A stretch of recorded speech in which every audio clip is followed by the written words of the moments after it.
Uric acid से अगर आप सफर कर रहे हो तो सबसे पहले एक चीज को जान लेना बेहद जरूरी है कि आपको ऐसे फूड्स का इस्तेमाल नहीं करना चाहिए जिसमें प्यूरिन्स की मात्रा ज्यादा होती है। जब ये फूड्स आप इस्तेमाल करते हो और इसके डाइजेशन के नतीजे में जो प्यूरिन्स, जो केमिकल कंपाउंड रिलीज होता है उसे हम प्यूरिन्स कहते हैं। ये प्यूरिन्स कार्बन और नाइट्रोजन के ब्रेकडाउन की वजह से हमारे बॉडी में रिलीज होना, तैयार होना शुरू होता है। इसलिए जरूरी है कि इन फूड्स का आपको इस्तेमाल नहीं करना चाहिए, क्योंकि इन फूड्स में प्यूरिन्स की मात्रा ज्यादा होती है जो कि आपके यूरिक एसिड की जो कंडीशन है उसको बढ़ावा दे सकती है। अगर आपकी यूरिक एसिड बहुत ज्यादा होती है तो आपके गॉट प्रॉब्लम्स हो सकते हैं, यानी कि आपके पैरों के जोड़ों में दर्द होता रहेगा और ये बहुत ज्यादा वर्स्ट भी हो सकता है। तो इसलिए जरूरी है कि इन फूड्स को सबसे पहले तो अवॉइड करें। अब हम आज बात करेंगे ऐसे फूड्स का इस्तेमाल आपको करना चाहिए जो आपके यूरिक एसिड को फौरी तौर पर जल्दी कम कर सके। जी हाँ, आज इस बारे में हम आपको बताएंगे कि आपको इस कंडीशन में कौन से फूड्स का इस्तेमाल करना चाहिए जो कि आपके लिए लाभकारी हो। यूरिक एसिड से जो सफर कर रहे हैं उनके लिए उनको डाइट अपना बैलेंस में रखना बहुत जरूरी है और बहुत कॉशियस होना चाहिए उन फूड्स को लेकर जिसमें प्यूरिन्स की मात्रा ज्यादा होती है और उसका इस्तेमाल नहीं करना चाहिए। अब चलते हैं उन फूड्स के बारे में जान लेते हैं जो कि आपके यूरिक एसिड को फौरी तौर पर कम करने में सहायता करती है, मदद करती है। इसमें सबसे पहले जिस फ्रूट का आपको इस्तेमाल करना है वो है एप्पल्स। आपको अपने रोजमर्रे की जिंदगी में एप्पल्स का इस्तेमाल आपको करना चाहिए। कहते हैं ना कि एक सेब अगर आप रोजाना खाते हो तो आपको ये बहुत सारी बीमारियों से महफूज रखती है। एप्पल्स में मैलिक एसिड बहुत ही रिच मात्रा में पाई जाती है। ये मैलिक एसिड यूरिक एसिड को ब्लड स्ट्रीम में न्यूट्रलाइज करने का, यानी कि खत्म करने का काम करती है। इसलिए आपको एप्पल का इस्तेमाल करना चाहिए। इसके अलावा आप एप्पल सीडर विनेगर का भी इस्तेमाल कर सकते हैं। एप्पल सीडर विनेगर आपके हाई ब्लड कोलेस्ट्रॉल के लिए भी बहुत अच्छा होता है, इसका भी आप इस्तेमाल कर सकते हैं। लेकिन यूरिक एसिड में यह बहुत ही लाभकारी है। एप्पल सीडर विनेगर को 1 गिलास पानी लें और उसमें 3 चम्मच आपको एप्पल सीडर विनेगर ऐड करना है, मिलाना है, घोलना है और पी जाना है। इस तरह से अगर आप इसका इस्तेमाल कुछ दिनों तक करते हैं तो आपका यूरिक एसिड बहुत ही जल्दी डाउन हो जाएगा, कम हो जाएगा और आपको इससे बहुत राहत मिलेगी। एप्पल सीडर विनेगर को आपको दिन भर में 2 बार इस्तेमाल करना है, यानी कि सुबह में और शाम में। कुछ दिनों तक आप इसका इस्तेमाल करें और आपका यूरिक एसिड नॉर्मल लेवल में बिल्कुल ही आ जाएगा। इस तरह से आप एप्पल सीडर विनेगर का इस्तेमाल कर सकते हैं अपने यूरिक एसिड को न्यूट्रलाइज करने के लिए, कम करने के लिए, रिड्यूस करने के लिए। इसके अलावा जो तीसरा फूड है वो है फ्रेंच बीन्स। जी हाँ, आपको आसानी से ये मार्केट में मिल जाएगा। आप इसका जूस बनाकर आप पी सकते हो। फ्रेंच बीन्स एक एक्सेलेंट रेमेडी है गॉट प्रॉब्लम्स के लिए। गॉट प्रॉब्लम्स वही प्रॉब्लम्स होती है जब आपका यूरिक एसिड बहुत ज्यादा हो जाता है तो आपके जोड़ों में, पैर के जोड़ों में दर्द होना शुरू हो जाता है। इतना ज्यादा दर्द होता है कि आपको लगता है कि जैसे कोई फायर हो या कुछ बहुत ज्यादा स्वेलिंग हो रहा हो, दर्द महसूस होती है बहुत ज्यादा।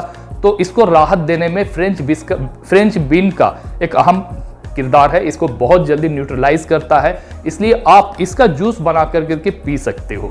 दिन भर में आप 1 गिलास जूस इसका इस्तेमाल करें, बहुत जल्दी आपको ये राहत देगी। इसके अलावा आप पानी का इस्तेमाल कर सकते हैं।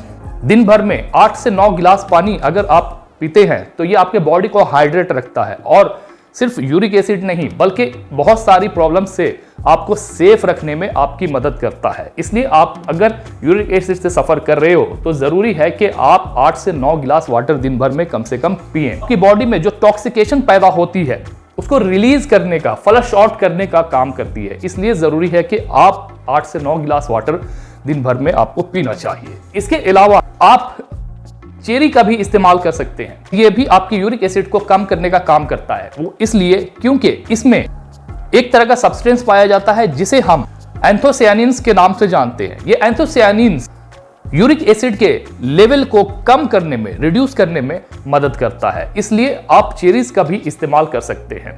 ये सब्सटेंस आपके जोड़ों में यूरिक एसिड की डिपोजिशन जो हो रही है उसको होने से, जमा होने से रोकता है और इन्फ्लेमेशन और जो दर्द हो रही है, पेन हो रही है, उससे आपको राहत देता है। इसलिए आपको चेरी का इस्तेमाल करना चाहिए।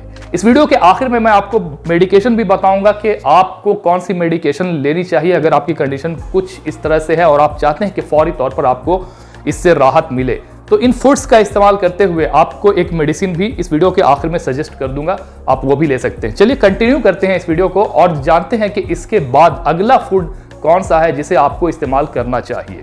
इसके अलावा आप फ्रेश वेजिटेबल जूस का भी इस्तेमाल कर सकते हैं। फ्रेश वेजिटेबल जूस में आप खीरे का जूस और बीट रूट का जूस इस्तेमाल कर सकते हैं। आपको आसानी से मार्केट में मिल जाएगा, उसे लेकर आएं, इसका जूस बनाएं और दिन भर में 1 गिलास आप इसका जूस पीजिए। आपको फौरी तौर पर राहत देने में यह मदद करेगा। इसके अलावा आप लाइम जूस का भी इस्तेमाल कर सकते हैं। लाइम जूस में सिट्रस एसिड मौजूद होता है। यह सिट्रस एसिड यूरिक एसिड के लेवल को कम करने में मदद करता है, इसलिए आपको लाइम जूस का भी इस्तेमाल करना चाहिए। इसके अलावा आपको उन फूड्स का इस्तेमाल करना चाहिए जिसमें विटामिन सी की मात्रा अच्छी खासी होती है।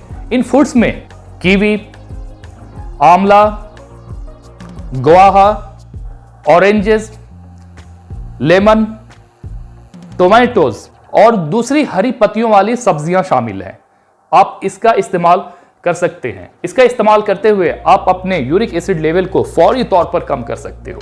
इसके अलावा आप बनाना और ग्रीन टी का भी इस्तेमाल कर सकते हो। टोमेटोज, कुकम्बर और ब्रोकोली ये ऐसी फूड्स हैं जो आपके यूरिक एसिड लेवल को कम करने में मदद करता है। इसके अलावा आप ओमेगा 3 का इस्तेमाल कर सकते हैं। ओमेगा 3 फैटी एसिड जो कि यूरिक एसिड को काटने में, कम करने में, रिड्यूस करने में, खत्म करने में बहुत मुख्य किरदार अदा करता है। तो आपको ओमेगा 3 सप्लीमेंट्स के तौर पर लेना चाहिए। जैसा कि मैंने आपको वीडियो के पहले हिस्से में बताया था कि मैं आपको एक ऐसी मेडिकेशन का नाम बताऊंगा जो कि आपको इस्तेमाल करना चाहिए अगर आप यूरिक एसिड से सफर कर रहे हैं तो आप ओमेगा 3 के तौर पर इसका इस्तेमाल कर सकते हैं। दिस इज एक्सेलेंट हर्ब जिसमें किसी भी तरह के केमिकल की मात्रा शामिल नहीं है। इसमें किसी तरह के आर्टिफिशियल फ्लेवरिंग का इस्तेमाल नहीं किया गया, किसी तरह के केमिकल कंपाउंड का इस्तेमाल नहीं किया गया है। भी आप इसका इस्तेमाल करके यूरिक एसिड को अपने फौरी तौर पर